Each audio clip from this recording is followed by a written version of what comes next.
What's up mga kaluwag? Nagluluto na naman tayo ngayon, guys. Beef stew ang niluluto ko ngayon, guys. Ayan. Garlic muna at saka onion.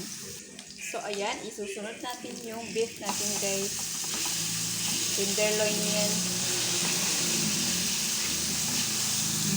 Hindi na kailangan siyang pakuluan ng matagal. Kasi malambot na siya. Lagyan natin ng freshly grind na paminta, mga kaluwag. Ayan, halo-haloin ng kaunti. So, sa bahagyang ito, ilagay natin yung carrots. At isunod natin yung patatas.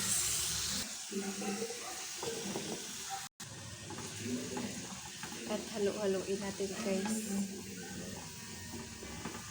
Tapos, lagyan natin siya ng tubig para maluto siya ng husto.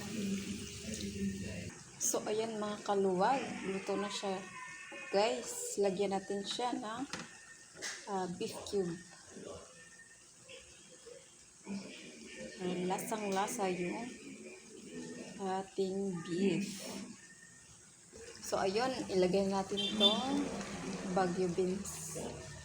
Yung pinakalas na gulay na ilalagay ko, guys. Mga kaluwag. So, ayan. So, ito na mga kaluwag. Luto na.